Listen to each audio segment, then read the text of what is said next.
ကုမ္ပဏီဝန်ထမ်းဘဝကနေထွက်ပြီးတော့ကိုယ်ပိုင်လုပ်ငန်းပဲလုပ်တော့မယ်ကွာလို့ခင်ဗျာစဉ်းစားနေပြီလားဒါဆိုရင်တော့အဲ့လိုထွက်သင့်မထွက်သင့်စမ်းစစ်နိုင်မယ့်အချက်၅ချက်ကိုကျွန်တော်ဒီဗီဒီယိုမှာပြောပြပေးမယ်ဒီဗီဒီယိုမှာကျွန်တော်ပြောပြတဲ့အချက်၅ချက်နဲ့ခင်ဗျာညှိနေတယ်ဆိုလို့ရှိရင်တော့ကုမ္ပဏီဝန်ထမ်းဘဝကနေပြီးတော့မထွက်နိုင်အောင်ဝန်ထမ်းပဲဆက်လုပ်နေအောင်ကိုယ်ပိုင်လုပ်ငန်းဆိုတာကအကောင်းကျိုးတွေအများကြီးရှိတယ်ကိုယ့်အချိန်ကိုကိုယ်ပိုင်တယ်ကိုယ့်ဝင်ငွေကိုကိုယ်ပိုင်တယ်ကိုယ်လို့တော့ကိုရတယ်ဒါပေမဲ့ဆိုးကျိုးတွေလည်းအများကြီးပဲ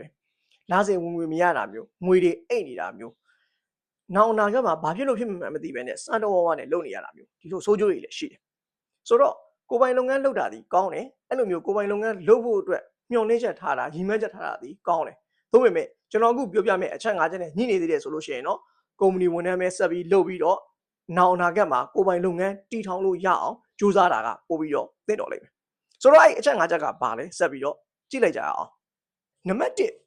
passion မရှိလို့ရှိရင်အလုံးမထွက်နိုင်အောင်ဗျကိုကဘလောက်ပဲကိုယ်ပိုင်လုပ်ငန်းကိုလုပ်ချင်တယ်ပြောကို့မှာထူးထူးခြားခြား passion စိတ်အားထက်သန်မှုရှိမနေဘူးဆိုလို့ရှိရင်အလုံးမထွက်သေးပဲနဲ့ကုမ္ပဏီဝန်ထမ်းဘဝကိုဆက်ပြီးတော့သွားနေတာပိုကောင်းတယ်ဘာဖြစ်လို့လဲဆိုတော့ကိုယ်ပိုင်လုပ်ငန်းလုပ်တဲ့အခါကျရင်ပထမဆုံးကျွန်တော်တို့ကြုံရမှာကိုယ်ပိုင်လုပ်ငန်းရဲ့အားသာချက်တွေမဟုတ်ပဲနဲ့အားနည်းချက်တွေကိုကျွန်တော်တို့ကြုံရမှာဥပမာလာစဉ်ပုံမှန်ဝင်မရတာမျိုးကိုယ့်ရဲ့အရင်းအနှီးတွေပါသွားတာမျိုးနောက်တစ်ခါငွေအိတ်နေတာမျိုးပြီးတဲ့အခါကျတော့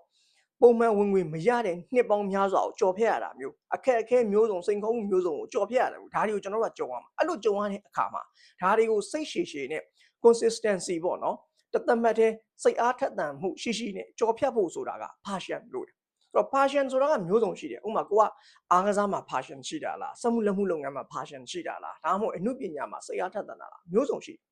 ်ကိုယ့်ရဲ့ passion ကိုမသိပဲနဲ့အဲ့ဒီ passion နဲ့နော်ဆက်ဆက်နေတဲ့ကိုယ်ပိုင်လုပ်ငန်းကိုတိစောက်ဖို့ဆိုတာခက်ခဲတယ်အဲ့လို passion မရှိတဲ့နော်စီးပွားရေးလုပ်ငန်းတစ်ခုဥမာလက်ရှိမှာ fashion ကခေတ်ထားနေလို့ fashion ထားလုပ်တာမျိုးလက်ရှိမှာ car wash shop ကခေတ်ထားနေလို့ car wash shop ထားလုပ်တာမျိုးဆိုလို့ရှိရင်ခုနကကျွန်တော်ပြောခဲ့တဲ့အခက်အခဲတွေနော်ငွေကြေးမရရှိမှုငွေအိတ်မှုဟုတ်လား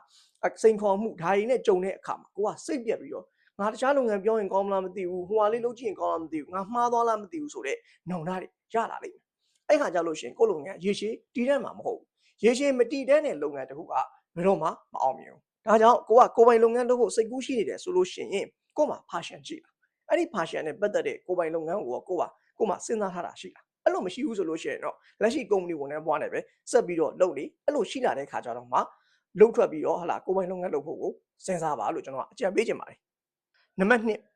ကို့မှာမိတ်မရှိလို့ရှိရင်ဘယ်တော့မှကိုယ်ပိုင်လုပ်ငန်းကိုစပြီးတော့မလုပ်နဲ့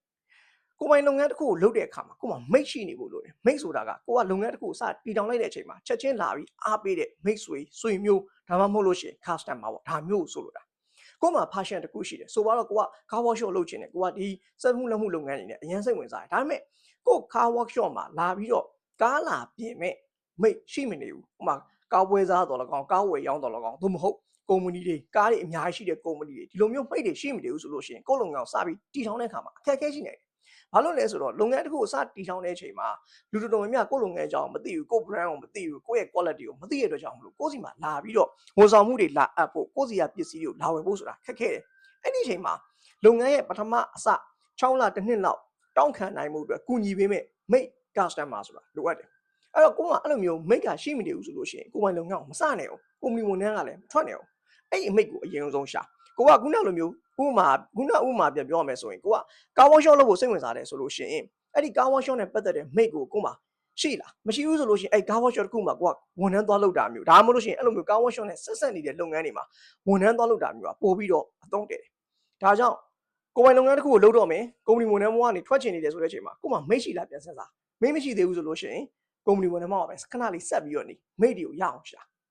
ဟုတ်ပြီနော်နံပါတ်3လုံလောက်တဲ့ပညာမရှိသေးဘူးဆိုလို့ရှိရင်ကုမ္ပဏီဝန်ထမ်းဘဝကနေမထွက်နိုင်ဘူးကိုယ်ပိုင်လုပ်ငန်းတစ်ခုကိုစလုပ်တဲ့အချိန်မှာကျွန်တော်တို့မှာအခက်အခဲတွေရှိတယ်အဲ့ဒီအခက်အခဲတွေကိုကျော်လွှားဖို့ကိုယ်မှာလုံလောက်တဲ့ပညာရက်တွေရှိနေဖို့လိုတယ်အဓိကအဖြစ်ပညာရက်3ခုကိုကျွန်တော်တို့ကိုယ်ပိုင်လုပ်ငန်းရှင်တယောက်အနေနဲ့မဖြစ်မနေလိုတယ်နံပါတ်1စီးရင်အင်းပညာကျွန်တော်တို့ကနေတိုင်းဒီစီးရင်တွေငွေကြေးတွေနဲ့ကြုံရမှာဖြစ်တဲ့ကြောင့်မလို့အဲ့ဒီစီးရင်အင်းကိုပိုင်နိုင်မှုလိုတယ်နံပါတ်2စီမံခန့်ခွဲမှုပညာကုမ္ပဏီဝန်ထမ်းဘဝမှာကလူအများစုနဲ့ဆက်ဆံရမှာကိုကကိုယ်ပိုင်လုပ်ငန်းလုပ်ပြီဆိုတာနဲ့ကိုကဝန်ထမ်းတွေခန့်ရတော့မှာအဲ့ဝန်ထမ်းတွေနဲ့ကိုကဆက်ဆံရတော့မှာအဲ့ဝန်ထမ်းတွေကိုကိုကစီမံခန့်ခွဲရတော့မှာဒါကြောင့်ကိုမှစီမံခန့်ခွဲမှုပညာမကျွမ်းကျင်သေးဘူးဆိုလို့ရှိရင်ကိုယ်ပိုင်လုပ်ငန်းကိုမစသေးတာကောင်းတယ်နံပါတ်3 marketing ပညာဒါကအရေးကြီးဆုံးပဲ အရှိရနှစ်ခုမရှိဘဲနဲ့ marketing ပညာရှိရင်တော့မှကိုယ်ပိုင်လုပ်ငန်းကိုစလို့ရတယ်ဒါပေမဲ့အရှိရနှစ်ခုရှိပြီးတော့ marketing ပညာမရှိသေးဘူးဆိုလို့ရှိရင်တော့ကိုယ်ပိုင်လုပ်ငန်းကိုသွားမစနဲ့အောင်ကုမ္ပဏီဝန်ထမ်းမှာပဲဆက်နေအောင် marketing ပညာဘာလို့အရေးကြီးလဲဆိုတော့ marketing ဆိုတာကကုမ္ပဏီလုပ်ငန်းတစ်ခုကိုယ့်ရဲ့ကိုယ်ပိုင်လုပ်ငန်းတစ်ခုကိုမစခင်မှာတည်းကသူကအစပြုတယ်ကိုကဘာလုပ်ငန်းကိုထူထောင်မှာလဲအဲ့ဒီလုပ်ငန်းအတွက် customer တွေဘယ်လိုရှာမှာလဲကိုမှမိတ်ရှိလားကိုကဘယ်ဈေးဘက်ကိုဖောက်မှာလဲဒါတွေအားလုံးက marketing နဲ့ဆိုင်အဲ့တော့ marketing ပညာရက်ကကိုမှရှိမနေဘူးဆိုလို့ရှိရင်ကိုလုပ်ငန်းအောင်မြင်မှာမဟုတ်ဒါကြောင့်ကိုမှအဲ့ဒီခုနပြောခဲ့တဲ့ပညာရက်၃ခုထဲကတစ်ခုခုလိုနေသေးတယ်ဆိုရင်အကောင်းဆုံးကတော့ကုမ္ပဏီဝန်ထမ်းမှာဆက်နေအဲ့ဒီပညာရက်တွေကိုလေ့လာပြည့်စုံလုံလောက်ပြီဆိုတဲ့ခါကျတော့မှအလုပ်ထွက်ပြီးတော့ကိုယ်ပိုင်လုပ်ငန်းကိုစူးစမ်းကြည့်နံပါတ်၄ကိုမှအထောက်အပံ့မပြည့်စုံသေးဘူးဆိုလို့ရှိရင်ကိုယ်ပိုင်လုပ်ငန်းကိုမစသေးနဲ့အောင်အထောက်အပံ့ဆိုတာကမျိုးစုံရှိတယ်အရေးကြီးဆုံးအထောက်အပံ့၃မျိုးရှိတယ်နံပါတ်၁အရင်နှီးနံပါတ်2နေရာနံပါတ်3 partner ဆိုတော့အရင်နှီးကတော့ရှင်းပါတယ်အရင်နှီးမရှိဘဲနဲ့စလို့ရတဲ့လုပ်ငန်းတွေရှိပေမဲ့လေအများစုကတော့အရင်နှီးလေးထည့်ပြီးတော့မှလုပ်ငန်းစတင်ကြတာဟုတ်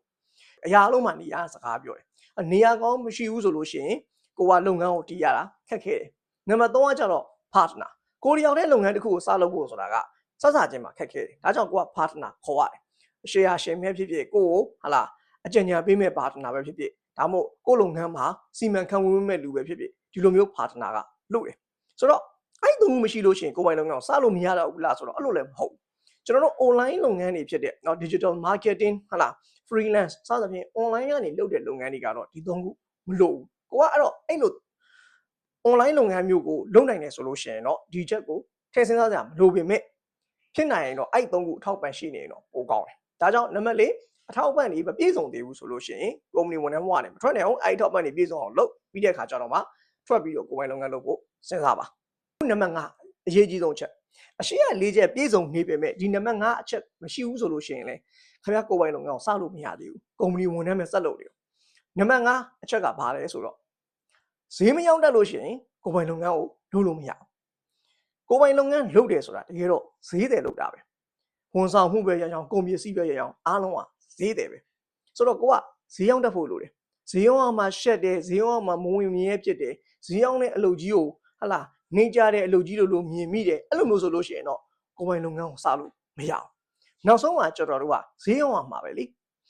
ကားဝါရှော့ဆိုလေကိုယ့်ရဲ့ဝန်ဆောင်မှုကိုရောင်းရတာစေးဆိုင်ဆိုလို့ရှိရင်လေစေးပစ္စည်းရောင်းရတာနော် logistic insurance စသဖြင့်ဝန်ဆောင်မှုလုပ်ငန်းတွေကလည်းနောက်ဆုံးတော့ရောင်းရတာပဲအဲ့တော့ကိုကဈေးရောက်တက်ပြီလားဈေးရောက်ဖို့ရောစိတ်အားထက်သန်မှုရှိပြီလားအဲ့လိုဈေးရောက်တဲ့အတွေ့အကြုံရောရှိပြီလားအဲ့ဒီဟာတွေမရှိသေးဘူးဆိုလို့ရှိရင်တော့ကိုယ်ပိုင်လုပ်ငန်းတစ်ခုကအောင်မြင်မှာမဟုတ်တကယ်လို့ကို့မှာအဲ့လိုမျိုးဈေးရောက်တဲ့အတတ်ပညာဈေးရောက်တဲ့အတွေ့အကြုံမရှိသေးဘူးဆိုလို့ရှိရင်ကုမ္ပဏီဝန်ထမ်းအနေနဲ့ကုမ္ပဏီတစ်ခုခုမှာသွားပြီးတော့အယောင်းဝန်ထမ်းသွားလို့လား2နှစ်လောက်လုပ်ပြီးတော့အတွေ့အကြုံတွေပညာတွေရပြီဆိုတဲ့အခါကျတော့မှကိုယ်ပိုင်လုပ်ငန်းကိုအစပြုဖို့စဉ်းစားပါအခုဆိုလို့ရှိရင်ကျွန်တော်အချက်5ချက်လုံးပြောတာပြည့်စုံပါပြီနံပါတ်1 passion မရှိရင်ဝန်ထမ်းဘဝကနေမထွက်နိုင်အောင်မိတ်မရှိလို့ရှိရင်ကိုယ်ပိုင်လုပ်ငန်းမစနိုင်အောင်